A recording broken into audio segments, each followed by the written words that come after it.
আসসালামু আলাইকুম। কেমন আছেন সবাই? আশা করি যে যেখান থেকে আজকের ভিডিওটি দেখবেন তাদের অনেক ভালো লাগবে। একটি নতুন জিনিস সম্পর্কে জানতে পারবেন, নতুন স্থান সম্পর্কে জানতে পারবেন।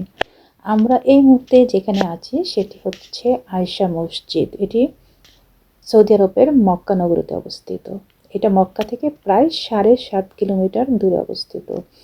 আয়েশা মসজিদটি একটি গুরুত্বপূর্ণ মসজিদ, কেননা যারা হজ বা উমরা করতে যান তাদেরকে মিকাত বা এহরাম বাঁধার স্থানে গিয়ে এহরাম বেঁধেই ওমরা করতে হয়। আর আয়েশা মসজিদটি হচ্ছে সেই রকমের একটি স্থান, সেখানে গিয়েই এহরাম বেঁধে ওমরা করা যায়। হযরত মুহাম্মদ সাল্লাল্লাহু আলাইহি ওয়াসাল্লামের স্ত্রী আয়েশা রাদিয়াল্লাহু আনহু এখানে গিয়ে এহরাম বেঁধে ওমরা করতেন বা হজ পালন করতেন, কেননা এটা ছিল মক্কা থেকে একটু কাছাকাছি জায়গা। সেজন্য এই মসজিদের গুরুত্ব অনেক বেশি। আর এই মসজিদে যারা ওমরা করতে যান বা হজ করতে যান এই মসজিদটিতে সবাই ভিজিট করেন। এটা একটি গুরুত্বপূর্ণ স্থান, মক্কা থেকে খুব কাছাকাছি, সেই কারণেই এই মসজিদের গুরুত্ব এত বেশি। যদিও এটার সম্পর্কে অনেক মতভেদ আছে, কিন্তু যেহেতু মিকাত অথবা এহরাম বাঁধার স্থান, তাই আমরা সব হাজিরাই চেষ্টা করি সেখানে যেতে। আমরাও যেমন আজকে এসেছি। তো মসজিদে গিয়ে খুব ভালো লেগেছে, কারণ ওদের আপ্যায়ন দেখে আরও বেশি ভালো লেগেছে। প্রথমে আমরা গিয়ে উজু করে এহরাম বেঁধে নিয়ত করলাম, তারপর আমরা মসজিদটাকে একটু ঘুরে দেখলাম এবং 2 রাকাত নামাজ পড়লাম। এই মসজিদটি মক্কার সেই এলাকার তানিম নামের একটি এলাকায় অবস্থিত বলে এই আয়েশা মসজিদ তানিম মসজিদ নামে পরিচিত।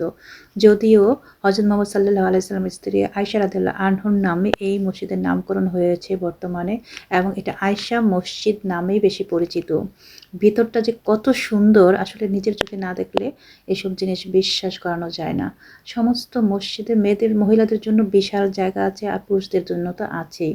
একটা জিনিস ভালো লেগেছে যেটা, যে মক্কার যত মসজিদে গিয়ে নামাজ পড়েছি এবং মদিনাতে যত মসজিদে নামাজ পড়লাম, সবগুলো মসজিদের সমান তালে মহিলাদের জন্য অনেক বড় জায়গা আছে। এটা একটা আল্লাহর রহমত। মহিলারা সাধারণত সব দিকে থেকেই বঞ্চিত হয়, তবে মসজিদে নামাজ পড়তে যেতে পারে না অনেক দেশের মহিলারাই, তবে মক্কা মদিনাতে সেই সুযোগটা আছে। সেটা দেখে আমি খুবই মুগ্ধ হয়েছি এবং খুব ভালো লেগেছে। প্রতি ওয়াক্ত নামাজ যদি জামাতে পড়া যায়, তার মতো শান্তি আর কি হতে পারে।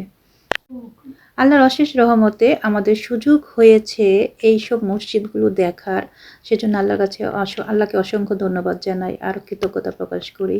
তো আমরা যখন নামাজ পড়ে বের হলাম, মসজিদের সেই ঠিক সামনে রাস্তায় সবাই আপ্যায়নে ব্যস্ত। কেউ চা কফি দিচ্ছে, কেউ শরবত দিচ্ছে। তবে এই কথাটা না বললেই নয় যে এখানের যে শরবতটা আমি খেয়েছি সেটা খেয়ে আসলে অনেক তৃপ্তি পেয়েছি, এত মজা লেগেছে।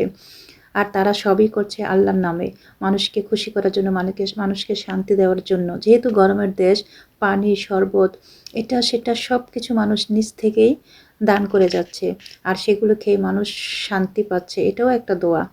আসলে এসব জায়গায় না গেলে মনের অনুভূতি, মনের আবেগ, এগুলিকে পরিবর্তন করা সম্ভব না। কথায় আছে না, নিজেকে শুধরাতে হলে সেই শুধরানোর জায়গায় যেতে হয়। আসলে অনেক দেশে ভিজিট করা যায়, কিন্তু হিস্টোরিক্যাল দেশ, আমাদের ইসলামিক দেশ যেটা মক্কা শরীফ, মক্কা মদিনা, সেসব দেশে গেলে আসলে অনেক কিছুই জানতে পারা যায়, তেমনি নিজেকেও শুধরিয়ে নেওয়া যায়। ওখানে একটা অন্যরকম পরিবেশ। আসলে এই পরিবেশ অন্য দেশে গেলে সেটা কখনো অনুভূত হবে না। হ্যাঁ, ভিজিটের জন্য আমরা যাই অনেক দেশে ঘুরি, কিন্তু আমার মতে যার সামর্থ্য আছে, শক্তি আছে এবং আল্লাহর রহমত আছে, তারা অবশ্যই গিয়ে এই দেশে গিয়ে ভিজিট করে আসা উচিত, সচক্ষে দেখে আসা উচিত। আমরা খেয়েছি এবং আমাদের ড্রাইভারের জন্য নিয়ে যাচ্ছি। আমরা যেদিন মক্কা থেকে মদিনায় যাব সেদিন এই মসজিদটাতে গিয়েছি। যেহেতু অল্প দিনের জন্য আমরা গিয়েছিলাম, সেজন্য আসলে সব কিছু কভার করা খুবই কঠিন হচ্ছিল। কিন্তু আয়েশা মসজিদ দেখে যাব না, সেখানে 2 রাকাত নামাজ পড়ব না, সেটা তো হতেই পারে না। সুতরাং আমরা যেদিন মক্কা থেকে মদিনায় পথে রওনা করলাম, সেই যাওয়ার পথে আমরা নিজেরা এই মসজিদ ভিজিট করে গেলাম এবং মনের যে একটা ইচ্ছা, একটা শান্তি, সেটা দেখে গেলাম। সত্যি সত্যি খুব সুন্দর। যতগুলো মসজিদে গেছি প্রত্যেকটা মসজিদেরই আলাদা আলাদা বৈশিষ্ট্য আছে, তবে এই মসজিদের আলাদা বৈশিষ্ট্য আছে। আর এই মসজিদটা হচ্ছে একটা জনপ্রিয় মসজিদ এই কারণে যে স্থানীয়দের জন্য, যারা হজ বা ওমরা করতে চান, এহরাম বাঁধার একটা উত্তম জায়গা, একদম কাছাকাছি মক্কা থেকে, হারাম শরীফ থেকে। সুতরাং সবাই এই মসজিদে গিয়ে এহরাম বাঁধে এবং খুব সহজেই ওমরাটা পালন করার সুযোগ পায়। তো আশা করি আপনাদের ভালো লেগেছে, নতুন কিছু জানতে পেরেছেন। যদি ভালো লাগে অবশ্যই কমেন্টস করে জানাবেন। কোনো কিছু ভুল হলে ক্ষমা সুন্দর দৃষ্টিতে দেখবেন, কেননা আমিও হয়তো অনেক কিছু জানি না, পড়ে পড়ে যতটুকু বুঝে শুনে দেখে শিখেছি সেটুকুই শেয়ার করলাম। যেহেতু ছোট্ট একটা চ্যানেল আছে, সবাই আমার চ্যানেলটিকে সাপোর্ট করবেন। আর নেক্সটে আরও অনেক অনেক ভিডিও দেবো, ইনশাল্লাহ সবাই দেখবেন, উপভোগ করবেন। সবাই আমাদের জন্য দোয়া করবেন। আল্লাহ হাফেজ, আসসালামু আলাইকুম। দেখা হবে নেক্সট ভিডিওতে।